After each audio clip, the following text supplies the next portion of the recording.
Hey all you drunks out there, I'm Axel, this is DB. We're here in the VIP lounge at Sunny's Pub in Southwest Florida. Today we're reviewing our first beer of the series. This is based on the hit movie Alien Invasion, Tomato Monster, Mexican Armada Brothers, who are just regular brothers running in a van from an asteroid and all sorts of things, the movie. The beer is just called TwoBrothers. It's just called TwoBrothers. Prairie Path Golden Ale. And it's from Warrenville, Illinois. That's right, yep. It's Artisan Brewing.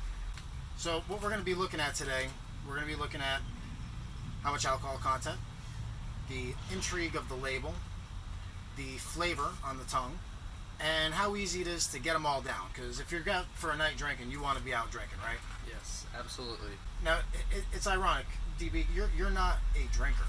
No. By all accounts. I mean, you sell this stuff, but you don't drink this stuff. What's up with that? I don't know.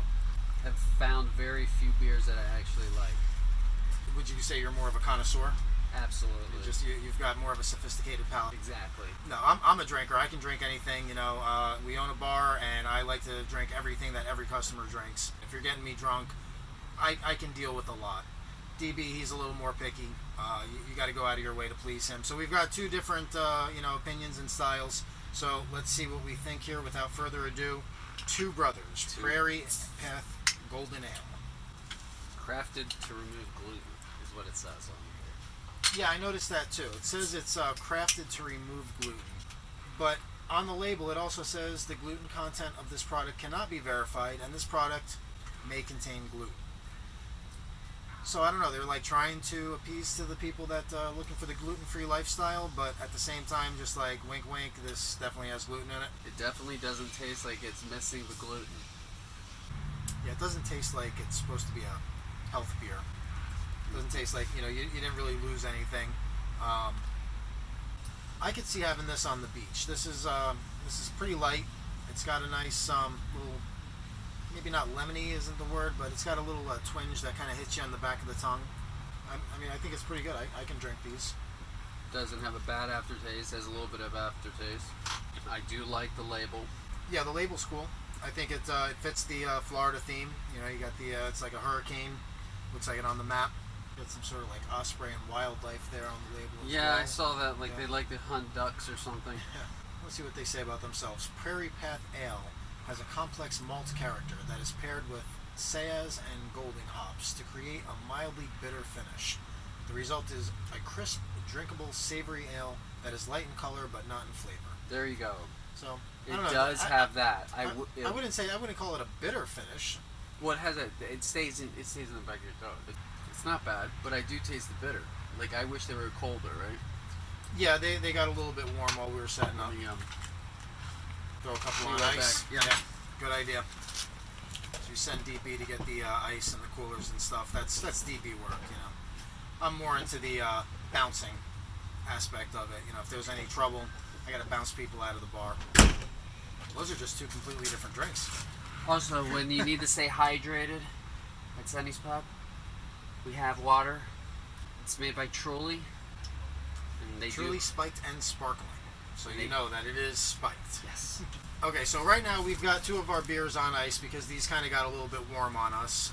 So while they're preparing, we're just going to finish down in these first ones that we opened up. We're getting close to another one of our beautiful Southwest Florida sunsets. Absolutely. That's why we left the cold weather of Philly, so we can do this shit in shorts and t-shirts. I'm in jeans, though. You'll notice that, but I have to go and usually mess with mice and rats and stuff. There's no cockroaches down here, though. That's a good thing. There's only those palmetto bugs. Yes. So first things that we're going to rate the label. Because that's the first thing that catches your eye when you're in the store and you're looking for something. It's very uniformed. Yeah, like, it's not very colorful. No, like suit. It's very... It'll blend in on the shelf a little bit. But when you take a look at it, it's interesting. It's got a lot of cool stuff going on. I mean, if you didn't know it was a beer, could you possibly take that as a coffee bag? It looks very like a. Well, that could even be misleading. I mean, you want your label to give you a clear definition of your product. But I like what it's going on just as far as the Florida vibe. It's got some like birds and wildlife. It's got like a hurricane type pattern there. a little It's very squiggly interesting marks. and like I said, it tastes like something that you would want to drink on the beach. It's light and not really fruity, but It's got that tart. No, it just Yeah, has tart. that little tart, whatever that is on the Yeah. end of it. So let's see, 1 out of 5. What do you think? I think the label's at least a 4. Only because it's, to me, it looks new. Like when I'm looking at it, it looks very, like, it's uniformed. It's very clean cut. If, Yeah. like, let's just say it is from, like, Chicago. If it's going back to that, like, the old gangsters era, the type of suits they used to wear. I mean, it's real uniform to me. I like it. I mean, it's a nice looking beer. Yeah. Like I said, I like some of the aspects of the artwork and everything. I feel like the color scheme could be a little bit better. I don't know about the puke yellow and the baby blue. Yeah, that maybe blue. some different colors. Just something a little bit more vibrant, something that's going to pop and catch your eye. I think I go 3 out of 5 on that. Okay. So that makes our combined score a 3.5 on the label. Okay. So after the label catches your attention, next thing that you're going to look at is price. It's priced at $9.99 a 6-pack. Pretty good price. Yeah, I think at $9.99 a 6-pack, that's a pretty fair price. The alcohol content, 5.1%. That's pretty good by all Yeah. accounts. Yeah, I don't think you want it anymore. Yeah. Yeah, because I mean, that's if you're looking to get drunk, a 6-pack of this will help you out on that. You'll get drunk, trust me, because I can feel this beer. Like I said, I don't normally drink beers, but I already feel this one. Yeah, if I drink half of this, I'm drunk. You got 2 more to go there, DB. So.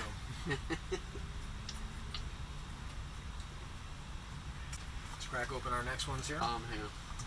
Last segment of our show involves us chugging the last 2 beers. Not saying that I'm going to make it to the end. No. Like, I might have to stop halfway, take a breath, and proceed to go back in. Oh, I had to get past that first suck. Yeah. In. Yep. Because it was like warm, then it hit cold. Okay, so we finished our first beers. That was the first sip of the second beer, and DB didn't take it too well. I kind of caught a little bit of a bitter taste as well. That's the bitter taste. But by Yeah. the second beer, I'm pretty sure by half of this, I won't be tasting shit no more. I'm still trying to figure out what IBU 25 means. I have no idea, but I bet the science bitch knows. Science bitch, what the hell are IBUs? IBU stands for International Bitterness Units. IBUs measure isohumalone on a 1 to 100 scale. Isohumalone is the acid that is released from hops during the brewing process, giving the beer its bitter bite. It is possible for beer to contain an IBU greater than 100. However, the human tongue cannot process the bitterness past that point, meaning an IBU 120 would taste exactly the same as an IBU 100. IBUs are measured precisely using a formula with a spectrophotometer and solvent solution. If you don't have access to a lab, IBUs can be measured using the formula IBU equals percentage of hops utilized times percentage of alpha for the hops variety times the weight in ounces of hops times 0.7489 divided by the volume of hops in gallons. Hops utilization increases with boil time, meaning the longer the hops are boiled, the more isohumalone will be released, raising the IBUs. The general idea is that the higher the IBU rating, the more bitter the beer will be. However, there are other ingredients that factor into a beer's overall flavor and can mask the bitterness of a high IBU. I'm the Science Bitch, and I be seeing you. Well, now I don't feel like so much of a dumbass. Thanks, science bitch. I ate before I arrived. I never eat before I drink. That was the first thing I ate today, though. A lot of people say that you got to eat, you got to have something in your stomach to absorb the alcohol and everything. For me, I find that the alcohol and the food, they clash. They don't like each other. I just like to be empty, blank slate, and I put the beer in my body, and my body knows exactly what to do with it. Yes. Sometimes. Has there ever been a night where I've woken up drunk and walked over to the VCR and opened up the flap and taken a leak inside of it? Exactly. Yes, I I understand. have. But my body knew to do that. I didn't do that. I was browned out. Browned out. I love it when I'm browned out. People want to say, are you a red state? Are you a blue state? I'm a brown state. Well, I finished my second beer. DB's still sucking on his. Yeah. As soon as he's done with his, then we'll get to the cold ones, and we'll do our Chuggability challenge. I think it's safe. 2 beers deep now. We're going to rate the flavor. Rating the flavors. Now the flavor.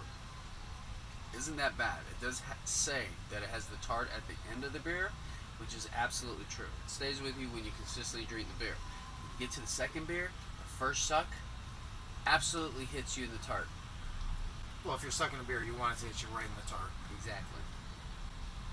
Yeah, I would say that the first beer that I had, cracked it open, went down very easy, and I thought this is kind of watery, kind of fruity, kind of beachy.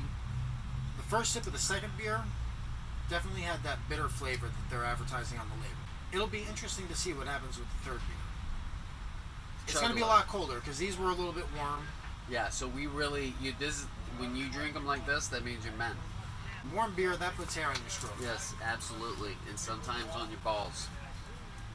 So yeah, I would say that based on the light flavor of the first beer and the more enriched flavor of the second beer, I can kind of project that the third beer is also gonna, just kind of set you down that right path that you want to be down.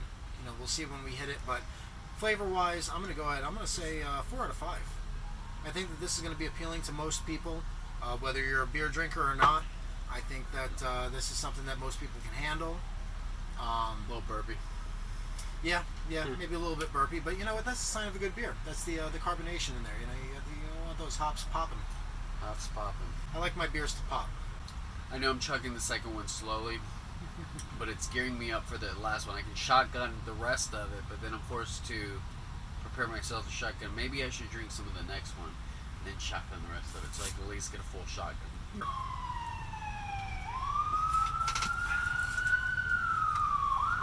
Plants like beer. I like beer.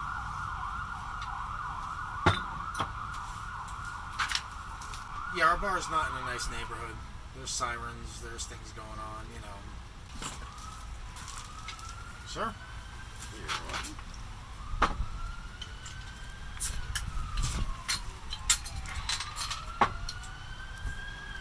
So, yeah, what we're going to do... Alright, so Two Brothers. now it comes to the Chuggability Challenge. This is Two Brothers, Prairie Path Golden Ale, crafted to remove gluten, even though it most definitely contains gluten.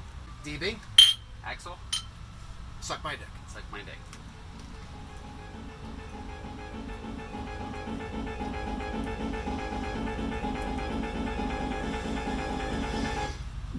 It's so cold.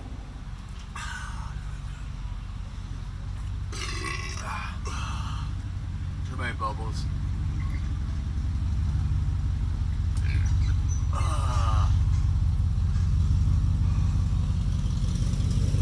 Oh my gosh, I can't. Ah, I think my eyes changed colors. Your eyes are Yeah. too. I'm like going, I took half of it. I'm like going, oh my god. well, you know It's what? the bubbles that make me burp.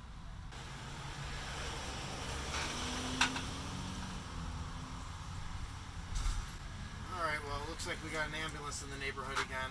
That means that it's time for us to call this episode to a close. Oh, hang on. Let me try one more time. I have this, at least quarter of the beer. Chug, chug, chug, chug, chug. Damn, good job, DB.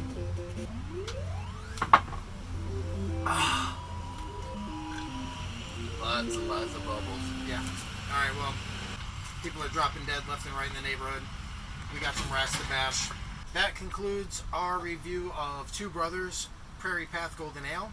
Join us next time when we will be reviewing Voodoo Ranger. Voodoo Ranger.